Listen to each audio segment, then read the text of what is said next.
Nobody likes getting punched in the face. Call it a hunch or an educated guess. Either way, I can confirm from first-hand experience that getting punched in the face is way down on the list of enjoyable activities. It's somewhere between eating a halfway scraped-off piece of burnt toast and giving yourself a wedgie. Nope, don't like it, especially when it's accompanied by my grandfather's trash talk. Pop, come on, boy. Keep your head moving. Unless you want to make your living lying down on the mat. You want me to build you a house down there? I can get you a one-room studio, utilities included. When I opened my eyes, Granddad was standing over me with his hands on his hips. Well, his mitts on his hips. He wore gray jogging sweats and a crisp white t-shirt that he had probably ironed. His afro, neatly trimmed and nearly all gray, moved from side to side as he grumbled and shook his head. He took off one mitt and held out a massive brown hand with scars on the knuckles. When I reached up with my right glove and he pulled me to my feet, I could feel the strength that had made him a legend in the boxing circuit. "You gotta move," Granddad said. He got into a boxer's crouch and started bobbing and weaving his head. "You're too stiff in there right now, like something's holding you back. What's wrong? You asked for this, remember? You tired?" We were inside the old barn on my grandparents' farm. The early afternoon sun peeked through gaps in the walls, sending warm yellow rays down in stripes across the packed dirt floor. Granddad and I had been working all day, clearing out junk, sweeping, stuff like that. A makeshift boxing ring now stood in the middle of the open space, and a few other adults were setting up benches. Why, I hear you asking, did I volunteer for this? Well, a few days ago, Granddad had gotten a call from an old buddy he knew back on the amateur boxing circuit, now a trainer himself. A practice bout for one of his new prospects had been canceled because of a storm, and he wanted to know if Granddad knew of anyone they could spar with. "Why, yes," I imagined Granddad saying. "I have the perfect sparring partner.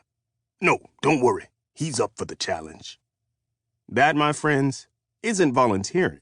That's called being voluntold. So I had a sparring match in an hour or so, and I was not looking forward to it, but Granddad had insisted I get in one good match before I left to go back home to Chicago. Yay. But don't get me wrong, I wasn't backing down. I wanted the challenge. Kept me distracted, helped suppress unwanted thoughts. Mr. Richardson, my counselor, called them intrusive thoughts. Busy hands, calm mind. And when you trained with Granddad, your hands stayed busy. "No, sir, I'm not tired." I hopped up, slammed my gloves together, and started the routine again. Granddad held up his mitts, and I let my hands go to work. "All right, boy," my grandfather said. 1, 2. I took a deep breath and fired off the punch combination. Sharp, quick. Had to be better. Had to get stronger. Step forward, twist the hips, snap off a punch. Faster, faster, fast. "All right, boy, all right. Don't get too worked up." Granddad backed away and dropped the mitts. I stopped in mid-jab, breathing hard. "I told you, we're warming up. What's gotten into you?" I started to answer, then closed my mouth. I didn't know how to explain my need to improve, the weight I felt on my shoulders. Granddad watched me closely.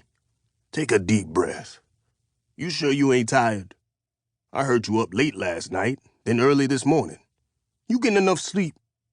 I bounced on my feet. "I'm okay, Granddad. I'm ready." "I'll tell you when you're ready. Just breathe. You look tired." I rolled my neck, trying to loosen up, looking everywhere around the barn instead of at Granddad. Pictures and posters decorated the walls, detailing fights from years past, and faded brown boxing gloves dangled from a beam running across the high 2-story ceiling. But the real eye-catcher was a giant mural depicting 2 men, a weary boxer with one fist up as he curled a bicep, and his corner man, towel slung over his shoulder, standing behind him with both arms flexed. It was Alvin Strong, my dad. The night he defended his championship for the first time, and his trainer, Walter Strong, Granddad. I once asked Granddad why he'd chosen to commemorate that night and not the time Dad had won the belt in the first place. He'd scratched his beard, then made a fist and flexed, like Dad in the mural. "Taking that belt was a feat, I'll grant you. Something hard, worthy of a mural, I suppose. But it's one thing to take the belt when don't nobody see you coming. It's another to stare down an entire country while you got a target on your back and then beat them challenges into submission. It's hard to win a belt. It's even harder to keep it.